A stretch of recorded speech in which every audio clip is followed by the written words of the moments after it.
Thank you, Dr. Doreen. Assalamualaikum warahmatullahi wabarakatuh. Ako po si Gapo Randy Usman. 1988 na-elected si Mayor Rodrigo Duterte sa Davao City. Then ako na-elected din Barangay Kagawad 1989. 6 years term yun kasi yung panahon na yun kung ano ang term niyon, 6 years yung mga barangay officials. Then i-appoint naman ako ni Duterte yung 2001 na deputy mayors hanggang 2021. Almost 20 years ako nagiging deputy mayors sa Maranao Tribes. Kasalukuyan po ako ay tumakbo na governor sa Lanao del Sur dahil nakita namin ang kagandahan na papaano natin matutuloy yung ginawa ni Presidente Duterte yung panahon na siya ang presidente. Okay, ako po si Dr. Edwin Maniti, taga Angeles City. At isang pastor. Ako po si Verdel de los Santos from Bulacan, regional organizer ng TAPS Coalition, Central Luzon. Magandang gabi po sa inyo lahat mga kababayan. Ako po si Placido Piloso po. Isa rin pong regional organizer ng Central Luzon. Ako po ay Tubong Bataan. So maraming salamat, sirs. Pari po bang ikwento ninyo, would you like to proceed that way? Ikwento nyo muna, magbigay muna kayo ng statements ninyo kung ano yung nangyari. Kasi napakarami nating mga kababayan nandun na, may marami pang galing sa Mindanao. Gusto namin malaman yung katotohanan from the conveners themselves.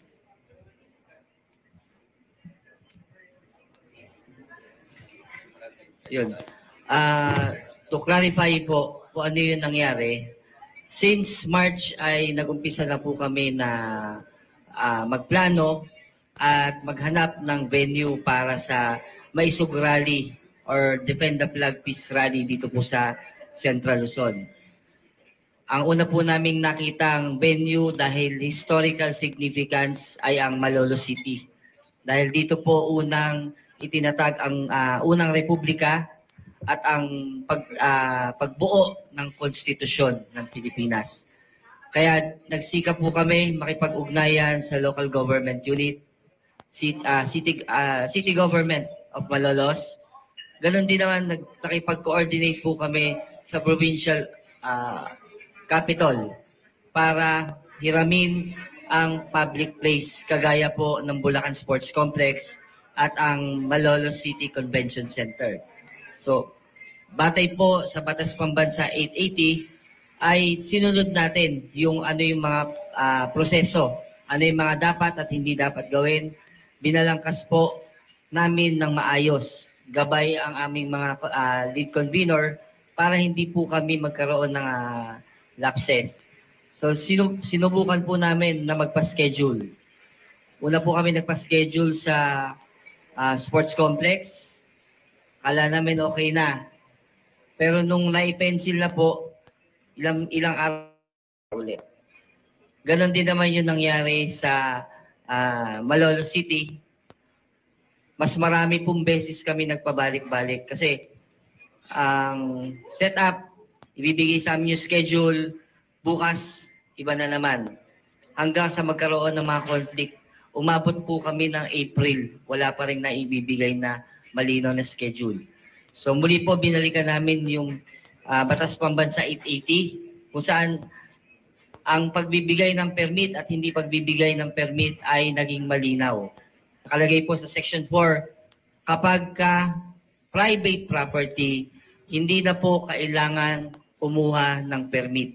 Yun po yung malinaw sa Batas Pambansa 880. Kaya naman, una po kami nag-attempt ulit na manghiram ng isang industrial park, isang venue na private. Muli po ay nakipag-coordinate kami sa local government dahil ang nakalagay po doon, wala mang permit pero kailangan i-coordinate, ipaalam sa local government unit para ang seguridad at ang kaayusan ay masigurado po natin. So, ang nangyari, kung okay, nakipag-coordinate po ulit kami sa even sa Provincial Police Office ng Bulacan dahil nga po dumadaan tayo sa tamang proseso. But it so happened, after 4 days, binawi yung approval ng unang industrial park na hiniram namin dahil ang nagpasya daw po ay ang board. So, hinayaan na lang po namin. Afterwards, nakakakita po kami ng bagong venue, isang maluwang na open field na again, private. At ito nga po yung Bustos, Bulacan. Doon po sa Bustos, Bulacan, direkta po naming nakausap yung relative or yung authorized representative nung may-ari. Kasi yung may-ari po mismo ay hindi na nakakaharap dahil gawa ng health conditions.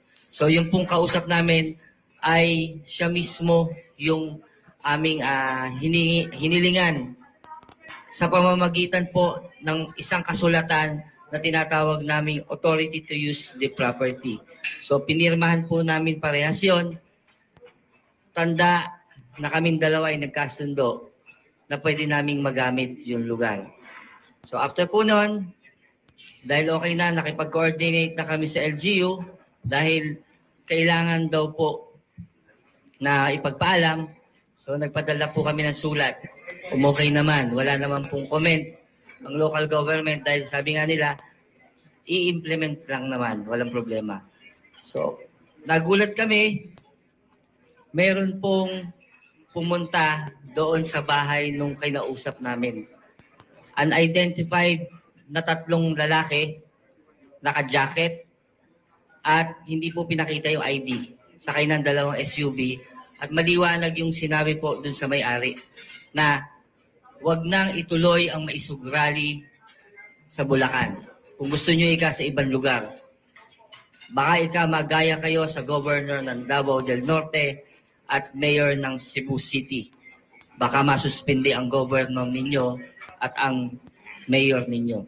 So siguro po, dahil nga private individual, natatakot siya na sa kanya ibaling yung sisi kung sakali pong mapag-initan ang LGU, binawi po niya ulit yung pagpapahiram.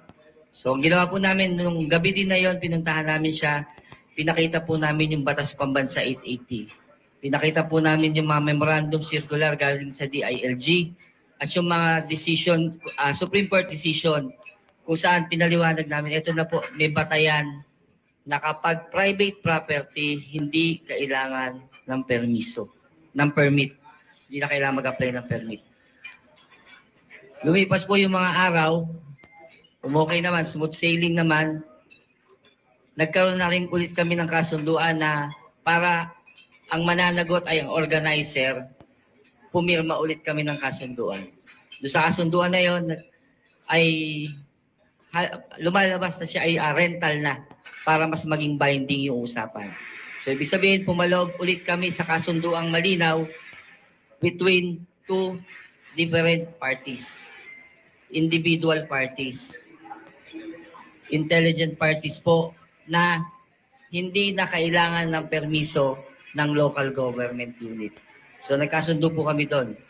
Hanggang sa dumating na naman yung time, tumatawag na naman itong may-ari po at sinasabi may tumawag daw sa kanya.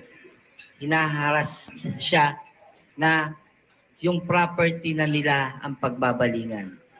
Yun po yung nangamba na naman siya. So sa amin, wala tayong dapat pangamba. Yun yung lagi nang pinapaliwanag sa kanya. Pero pilit niyang ini-insist na mayroong nasa likod ng mga paghihigpit, ng mga pananakot, ng mga panghaharas sa kanila. Kaya ang ginawa po natin, pakipag-ugnayan ulit tayo sa LGU. Nilinaw natin na wala na pong dapat i-atras. Kaya dapat natin ituloy yung peace rally na ito. So nagpatuloy po tayo hanggang sa dumating ang April 28, ngayon nga po yun. Ay bago mag-April 27, kahapon, April 27, nagulat po kami yung buong paligid ng property ay mayroong 10 tarpaulin na nakalagay private property, bawal gamitin. At may nakalagay pong pangalan doon na attorney. So nagtataka kami bakit biglang merong ganong announcement na tarpaulin na meron po kaming existing na kasunduan. So ang iniisip namin, bakit paiba-iba? Nalaman namin, kinagabihan ng April 27, may pumunta na mga polis para papirmahin yung may-ari. Written, ano na siya, typewritten na siya. Or ibig sabihin, gawa na siya. Ready-made na siya. Na pirmahan yon na hindi siya pumapayag. So, on that part, parang medyo nakakaramdam na talaga kami na may pressure, meron ng pagkilos na hindi naaayon sa batas. So, umaga po kanina, nag-uumpisa na kami mag-set up ng stage. Inaayos na rin po ng SMNI yung kanilang mga equipments. Bigla po dumating ngayon itong attorney Jose Cruz na kung ipagtabuyan po kami doon sa lugar ay nakita naman po sa social media kanina how he treated everybody in the, on the field. Na in-expect namin as a lawyer ay magkakaroon ng maayos na pakikipag-usap. Sinabi namin, hintayin lang po yung lawyer na kasama natin pero hindi na po naintay at gusto po paalisin agad kami dun sa property. So sinunod naman po natin dahil ayaw nga natin ng gulo. Ayaw natin na sa atin magsimula yung mag-trigger yung commotion. Kaya sinunod po na, nandun po si Bishop kanina, kami po, hanggang sa inintay po namin yung time na mapapayag. Pero up to the last minute, nagulat kami. Mismo siya pa yung nagsabi, yung client niya, gusto nyo i-demanda nyo na ng breach of contract. So meaning to say, siya mismo alam niya na yung client niya ay mayroong nilabag na kasunduan. So on that part, dapat siguro beforehand na pumaloob yung lawyer, sana nakipag-usap din muna sa conveners para hindi nagkaroon ng commotion kanina doon na parang basta ka nagtataboy. Ang mga kapulisan, naintindihan po natin sila kasi wala naman po silang power na basta mag-eject doon not unless merong court order. Pero ang ginamit lang pong basis ay yung letter na complaint na ibinigay sa PNP. Kung saan meron din pong discrepancy. Ikukwento po mamaya ng kasama kong organizer para mas maintindihan po natin yung naging pag-uusap, yung kasunduan. So ganun po, hanggang sa ma-cancel na nga yung event.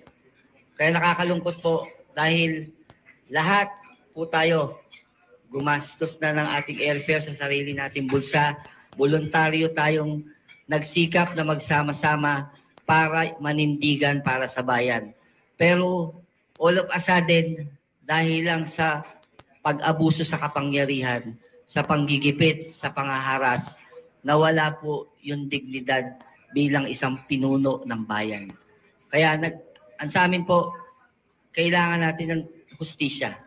Kailangan nating ipakita sa taong bayan na nasa na yung pinuno, mga namumunong may political will. Yung tumitingin sa batas. Yun po yung inaasahan natin. So on that part ay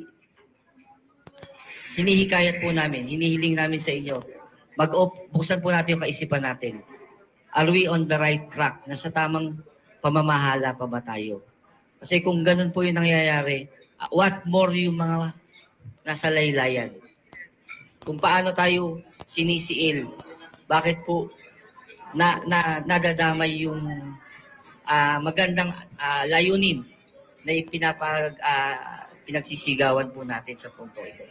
Kaya sana po sa lahat ng Pilipino, maging open-minded po. Buksan na natin yung kaisipan natin. Masyado ng iba yung sistema, yung daloy na sistema nakikita po natin. Yun lang po. Idagdag ko lang po, bago po yung pangyayari na yan na talagang pagtataboy sa atin, Noong April 26, nagpunta po kami sa munisipyo ng Bustos para po muli humiling sana na tayo po ay bigyan ng permit para po maidaos po natin ang ating pagtitipon dapat kanina ng matiwasay. So, dahil alam naman po namin na talagang kami ay hindi mapagbibigyan sa naturang permit dahil nga po meron ng pressure, nagpa-receive na lang po kami sa kanila ng mga karagdagang dokumento na kung saan magpapatibay at magpapatunay na ang may-ari talaga pong sumasang-ayon na gamitin po ang kanyang pasilidad para nga po sa pagdaraos ng rally natin dapat kanina. At nagpa-receive po tayo ng authority to use property. During the time na nagpunta po kami doon, siguro binubuo po kami ng mga 8 o 7 katao. Kasama din po ang SMNI, representante ng SMNI. At sa unang pasok pa lamang po namin sa opisina, nakaramdam na ho kami na talagang ipepending kami.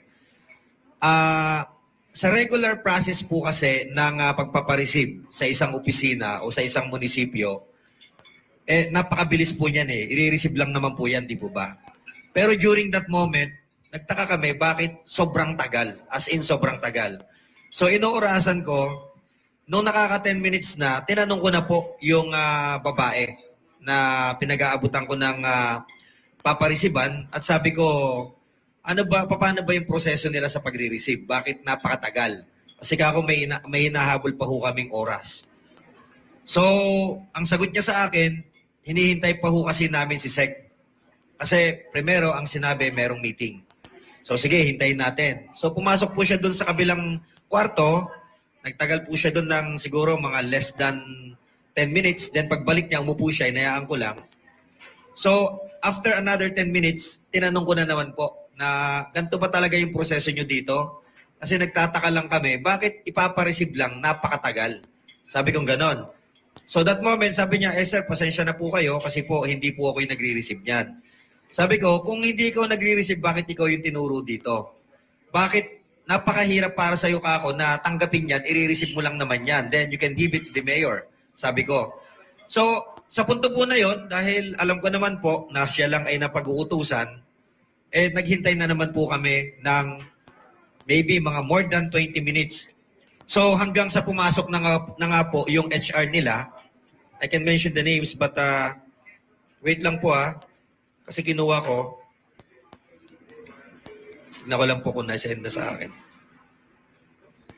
Hindi pa na-send. So anyway, nagpakilala po siya na siya daw po yung HR ng kanilang munisipyo. Pero bago po yon, pagpasok pa lang po niya, ramdam niyo na ho na meron na kaagad na komosyon. Bakit po? Sinino niya po lahat nung naandoon sa loob ng kwarto na yon. So habang sinisino niya, yung iba po doon, may mga nagte-text, siguro na paranoid yung tao, no? Pinagsasaway niya po yon. Meron pa hong moment na parang nakita ko, inagaw niya pa yung cellphone Sabi, oy, bawal yan, bawal mag-camera dito, ganyan-ganyan. Ikaw, lumabas ka. Pinapalabas. So nung nakita ko pong ganun yung inaasta niya, at hindi niya ho alam na ang kasama natin is yung iba doon, members of the media, tumayo na po ako. Sabi ko, sir, mawalang galang na, mga kasama ko ho yan. Bakit ho ba parang natetense tayo? Magpapareceive lang naman kami.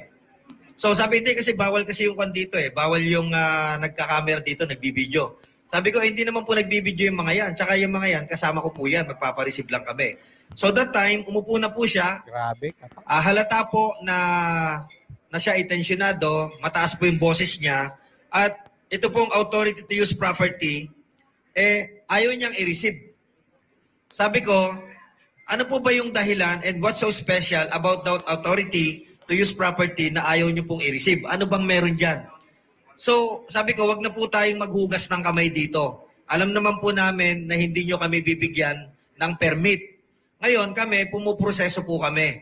Kaya po, nagpunta kami dito para magbigay sa inyo ng karagdagang dokumento bilang katibayan po at patunay na yung may-ari po, meron po kaming napagkasundo ang kontrata dyan na gagamitin namin yung pwesto na yan. So, ang sabi ko pa po sa kanya, kung ayaw nyo pong i-receive yan, baka po pwedeng bigyan nyo kami ngayon na ng explanation letter kung bakit po ayaw nyo kaming bigyan ng permit at ayaw nyong i-receive ang sulat na ang mga additional documents na pinapareceive po namin sa inyo. So, napilitan po siyang i-receive. Actually, napilitan siyang i-receive at good thing na din, blessings in disguise, meron din pagkakamali dun sa address. Ito po yun mga kasama. Siya po mismo ang nag-correct. Nandito pala yung pangalan eh. Sorry po. Siya po mismo yung nagsulat at nag-correct.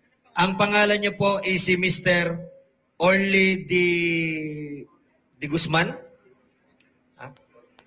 Oo, Orly Di Guzman, isa po tong dating konsehal. Pero that moment, ang pakilala niya po sa akin, siya po ay ang HR ng kanilang munisipyo.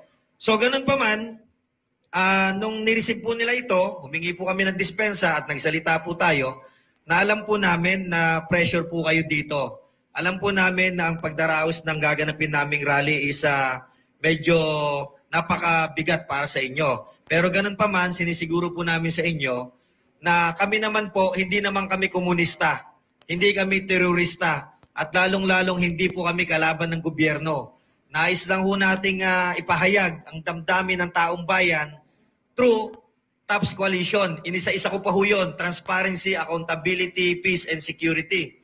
So after po nun, umalis na po kami. Then, afterwards, noong pong araw ng, check ko po para mas sigurado tayo.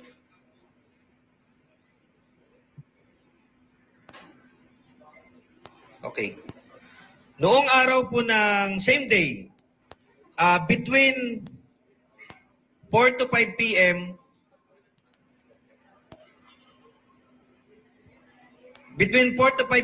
may tumawag po sa akin ng 3 beses. Siya po is coming from the Provincial Command of Bulacan PNP. Ang pangalan niya po is si Lieutenant Colonel Desamares. Pero in short, si Sir Bong. So ang sabi niya po sa akin, Sir, paano to? Meron kasing na-receive si PD na sulat coming from the owner na humihingi po ng assistance sa amin.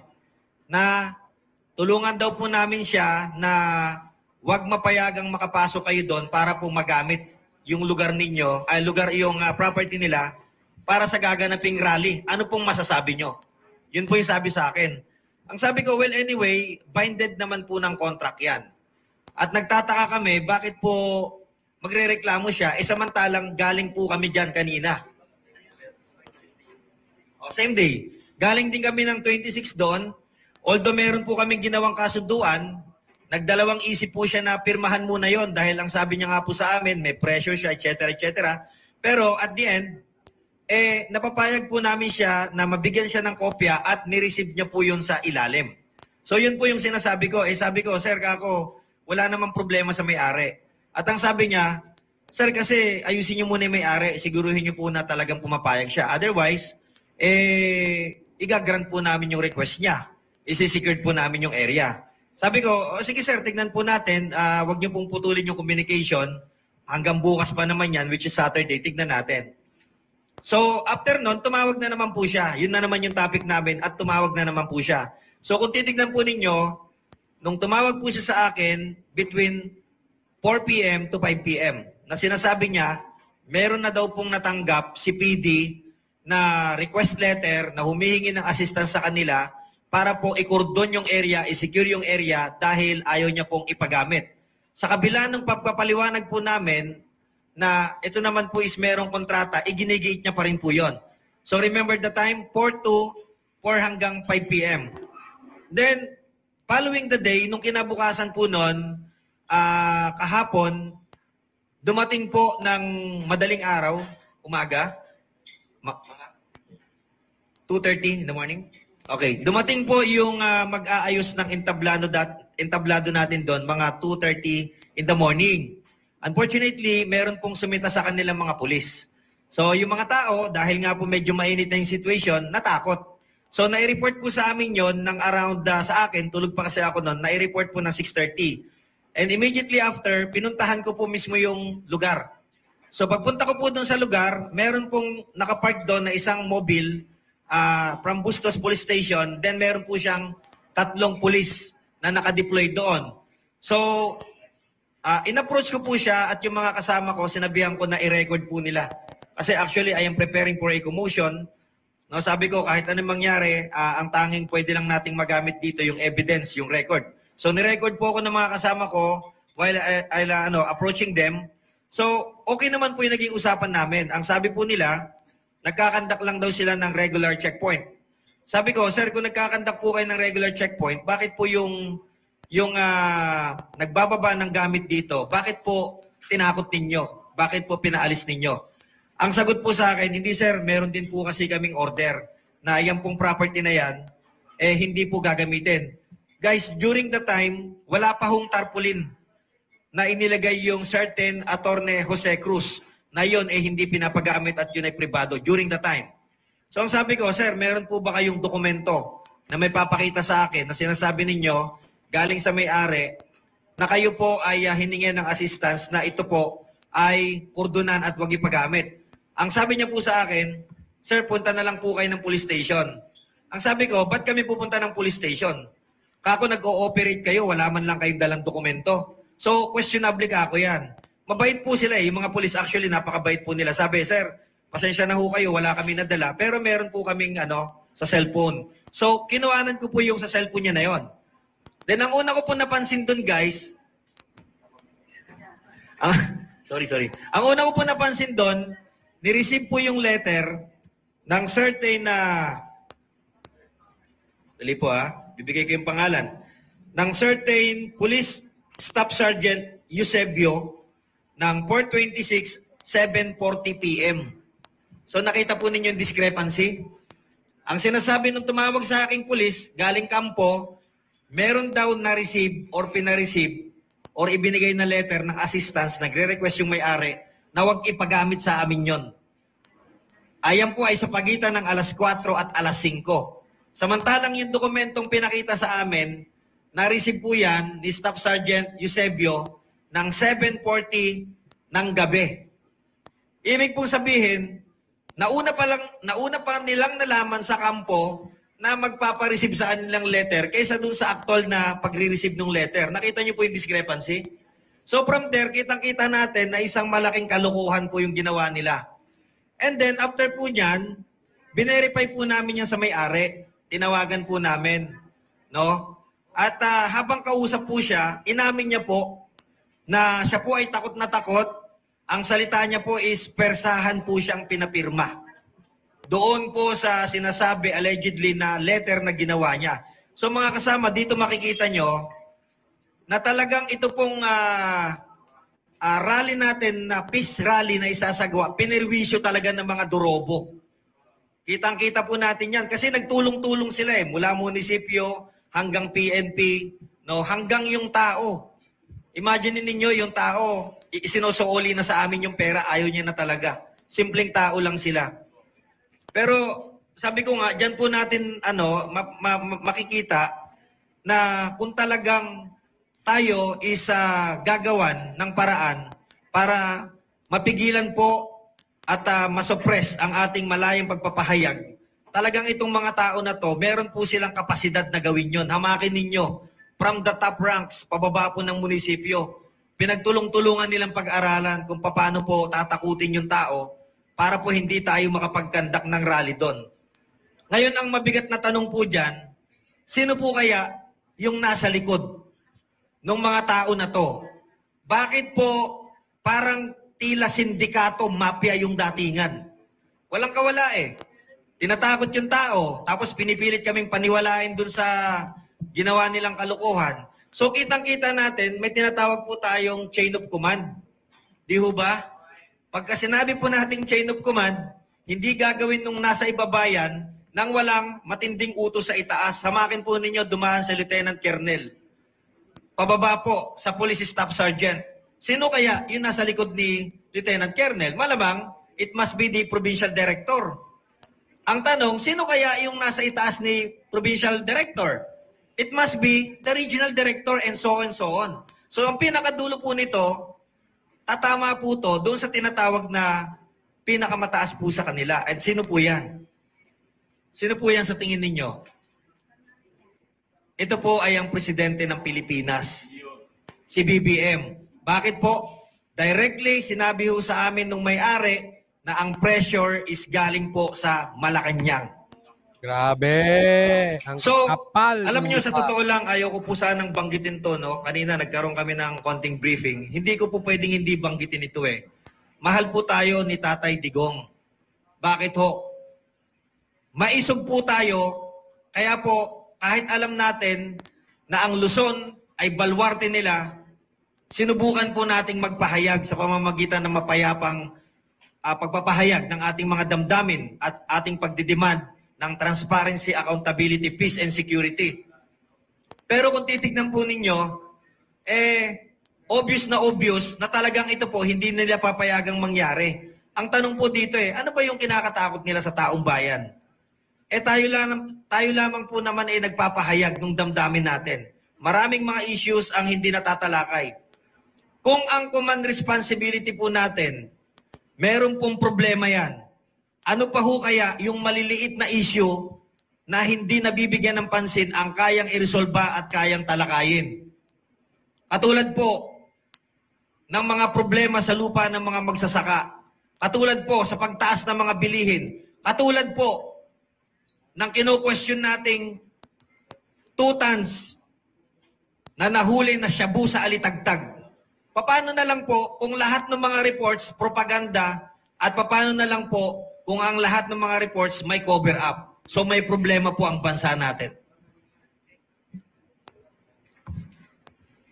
Okay.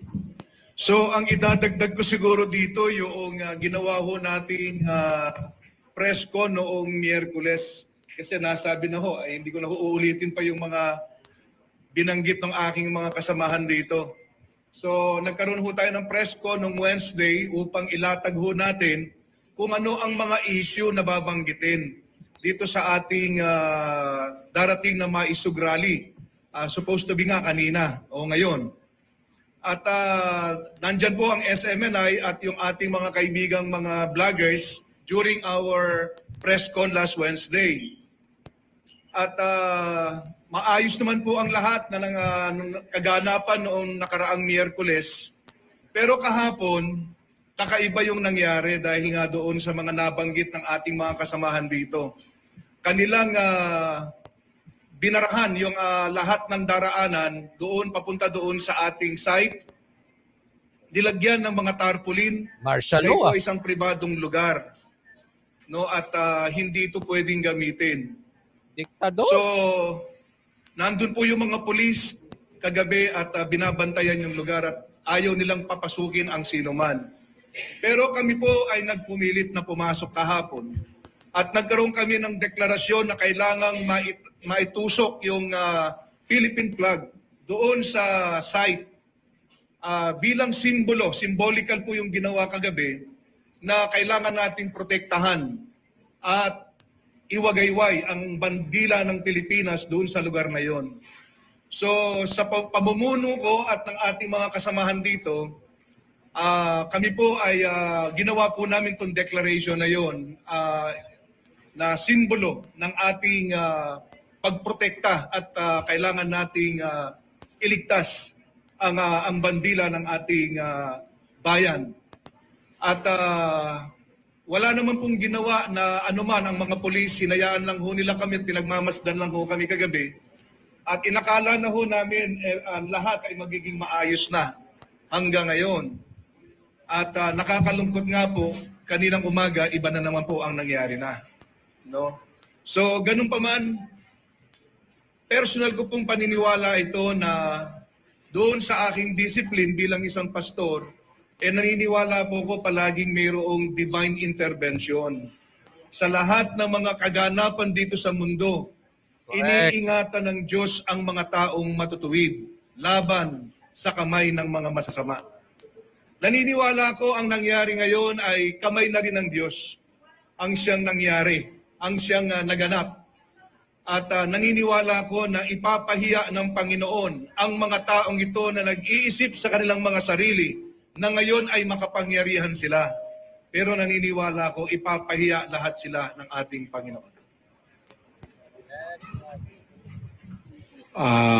Lahat natin narinig yung tungkol sa paliwanag ng mga convenor natin. Total harassment yon. Nadismayado yung mga grupo namin sa Lanao del Sur na pinamunuan ng former mayor namin na si Fahad Salik na galing sa 4 na po munisipyo na nandito po sila para ipahayag nila yung gusto nila sa gobyerno. I-compare natin yung panahon ng ating former President Duterte. May nagrarally, tapos pinupuntahan pa niya para marinig niya kung ano talaga ang problema ng Pilipinas. Kasi kung hindi marinig yung problema ng Pilipino, hindi mo masosolve. Kaya ito si Tatay Digong, talagang pinaka-best na president dahil lahat ng kailangan ng Pilipino ay susolbarin niya. Biro mo yung nagsuna siya doon sa first na suna niya, yung mga nagrarally, pinapasok pa niya sa Congress. Tapos ito yung sa atin, na magrarally lang tayo ng peace rally. Walang strike, hindi pa tayo pinapakinggan. Kaya yun, nadismayado kami na galing Mindanao. Dapat, kung totoo silang serbisyo ng Pilipino, ipakinggan nila kung ano ang problema ng taong bayan. Sana ngayon ang freedom of rights ng mga Pilipino. Tulad sa amin doon sa Mindanao, nahihirapan po kami. Hindi nila alam kung ano ang dapat namin problema sa aming lugar. Mostly sa aming lugar, sa Lanao del Sur, sa amin galing yung electric power in PC. Tapos doon pa namamatay yung mga ilaw. Dapat sana libre kami doon dahil galing sa amin ang source. Kaya gusto ng mga kababayan namin na pumupunta dito para malaman ng gobyerno kung ano ang problema ng Mindanao. Kaya ito ay isa sa mga hindi magandang ginagawa nila. Manawala yung transparent, yung accountability, peace and security dahil maraming namamatay, pinapababayaan lang. Kaya yun na nga ang sabi namin na walang yung pamamahayag natin kasi hindi tayo pinayagan na marinig kung ano ang problema ng Pilipinas. Kaya ginagawa natin ito, yung peace rally, kasi marami tayong iba-ibang problema. Mindanao, Visayas, Luzon. Na kaya gusto ng taga Mindanao na pumupunta ganitong mga peace rally. Iyon lang ang masasabi namin sa inyo.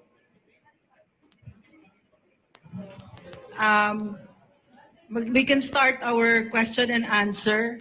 Sino gusto magtanong? Dan. Pakilala ka, Dan. Dan.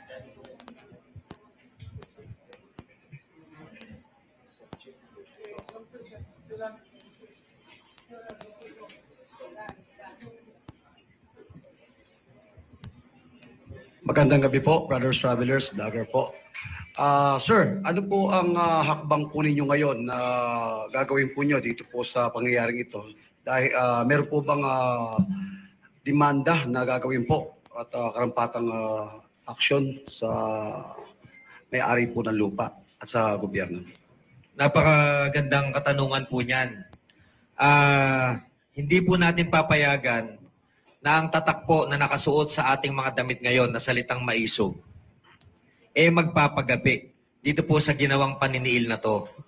Kaya sisiguruhin po namin na ang pangyayari pong ito ay gagawan po natin ng legal na inquiries. Alamin po natin kung sino-sino may mga pagkukulang dito at sino-sino ang mga taong nasa likod.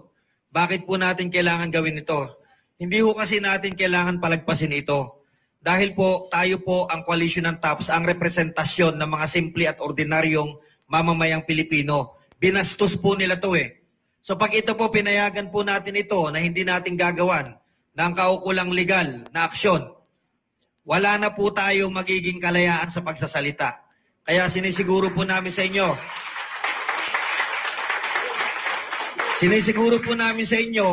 na hindi po kami papayag bilang representante ng koalisyon na tayo po ay bababuyin at tatakpan ng ating mga bibig para iparating natin ang ating mga hinaing sa ating gobyerno.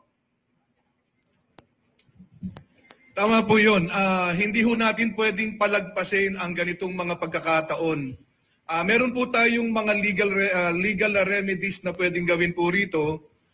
I-announce po namin sa inyo later on kung ano ang mga planong gagawin. Pero tinitiyak po namin na hindi ho namin palalagpasin to. Dahil kapag pinalagpas ho natin to, ito ho ay gagawin po nila at ulit-ulitin po nila.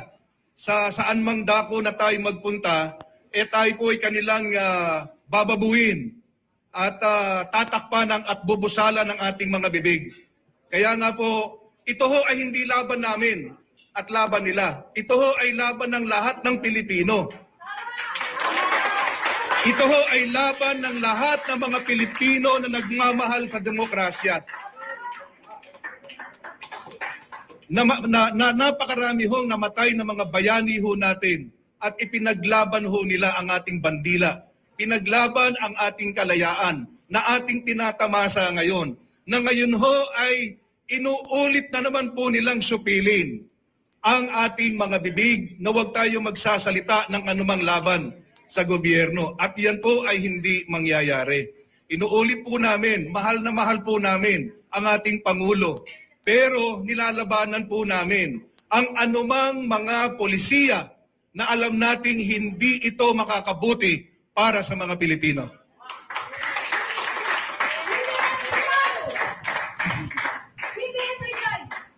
Sa totoo lang po, hanggang kanina, kahit konting oras na lang, pilit pa rin namin inaasahan na ituloy yung peace rally natin. Kasi bakit po? Hindi para sa amin dahil kung isipin namin, nakakapagod. Pwede na kaming mag-quit na eh. Pero kung tinitingnan po namin yung mga volunteers na kasama namin ng halos 1 linggong walang tulugan, yung mga vloggers na patuloy na nag-iimbita sa buong bansa, sa lahat ng kahit nasa ibayong dagat, para suportahan ang peace rally na ito, ay patuloy ding nakikiisa.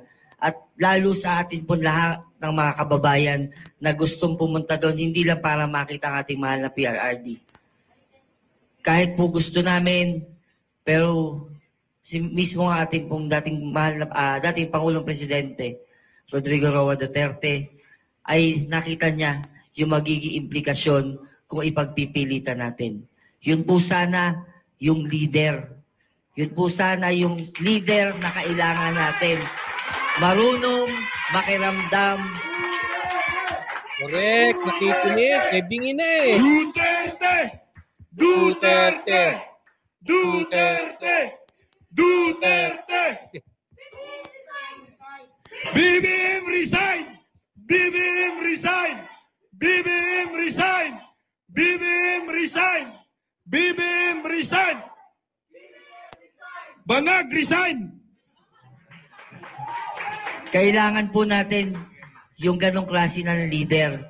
Yung leader na nararamdaman ano yung tunay na kalalagayan ng bayan. Kanina po, iniisip ng ating mahal na PRRD, i-cancel na lang. Kasi iniisip niya, baka mas lumala pa yung sitwasyon. Kaya kahit na po ang lahat ay nandito na sa Luzon, ang lahat ay handa nang dumalo sa peace rally, nirespeto po natin yon.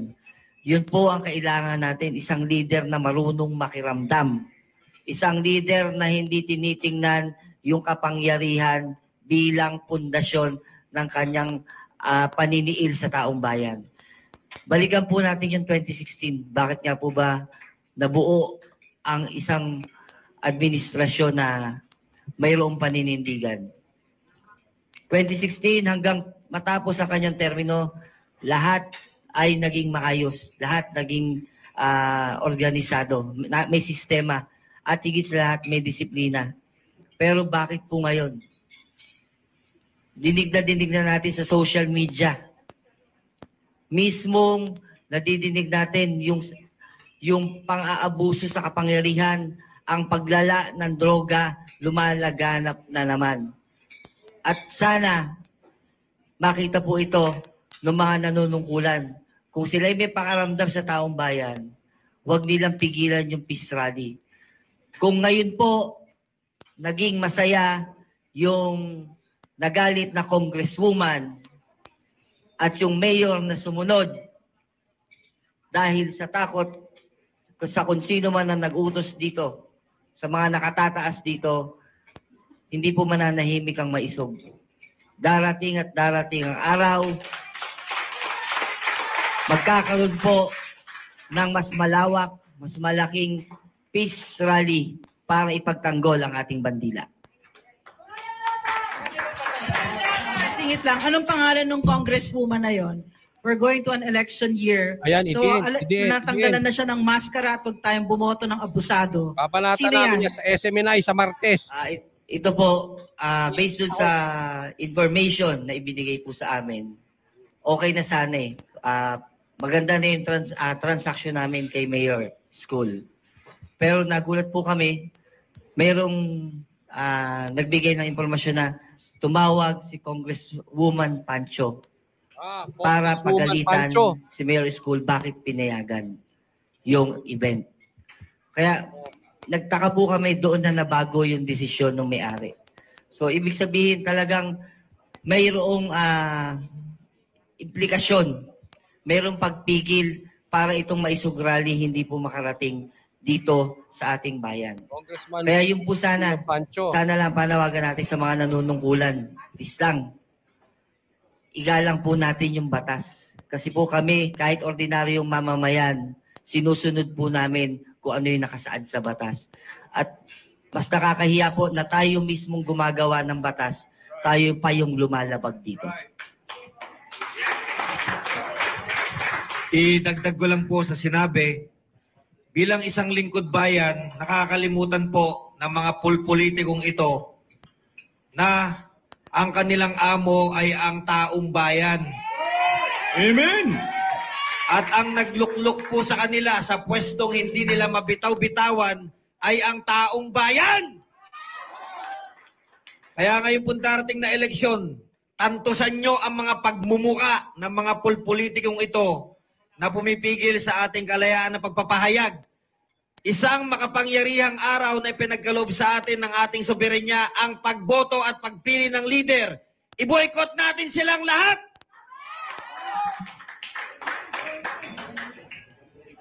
Sino pa may tanong? Magandang gabi ho from Bisdak, Pilipinas. Tanong lang po, itong ginawa ho ngayon sa Hakbang Maisog ay maliwanag po na pagpigil sa freedom of expression at freedom of speech. Ang tanong, bakit po kaya kayo pinipigilan ng mga mapang-api at bakit po kayo tinatakot? Kami rin po yung nagtataka rin dyan. Ako na sasagot. Sino ho ba ang maisog? Ang sabi nga ho nila ay kokonti lang daw ang mga follower ng maisog. Kapag nagkakaroon po ng rally, ang maisog sa Davao, sa Tagum, sa Cebu, makikita ho ninyo ang mga trolls sa social media at minamalit ho nila ang maisog rally. At totoo naman po sila siguro. Kaya nga po nagtataka kami bakit natatakot sila sa maisog. Kayo ho ba'y nagtataka rin? Kung talagang ang maisog ay mahina, kung talagang ang maisog rally, Si Duterte ay matanda na ang sabi po nila at wala na siyang impluensya at wala nang kakayahang bumalik. Bakit ho sila natatakot? Yun po ang aming ipinagtataka rin. Baka praning. Pero nais kong dagdagan yan. Malinaw pong binabanggit ng ating saligang batas na tayo ay mayroong kalayaang magsalita. The freedom of expression. Yan po ay pinoprotektahan yan, no, sa lahat ng mga Pilipino, sa lahat ng mga mamamayan. Sa Bill of Rights na tayo po ay malaya na magtipon-tipon, yung peace assembly na tinatawag, kalayaan po natin yan. Kaya nga lang ho, ang nakita ho natin ngayong araw na ito, wala ho tayong kalayaang magsalita. Kaya ngayon, ginagawa po natin ngayon dito ito, na tayo ay magsalita dahil pinigilan po tayo doon sa lugar na kung saan nandun tayo dapat ngayon.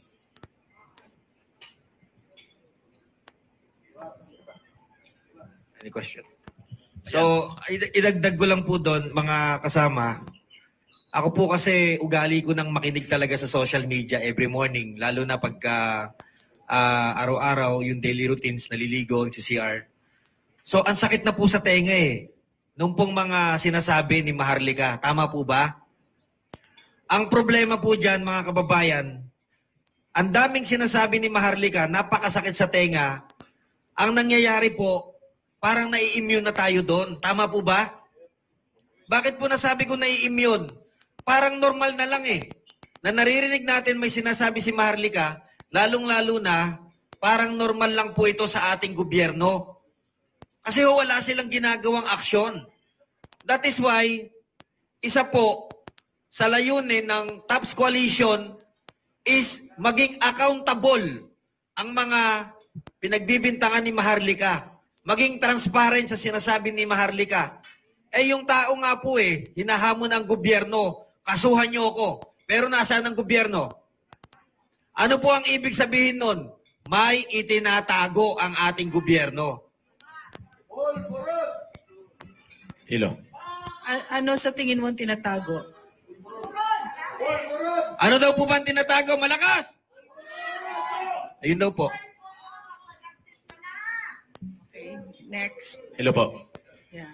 Ayan, isang magandang gabi po sa atin lahat. VMR channel po sa YouTube.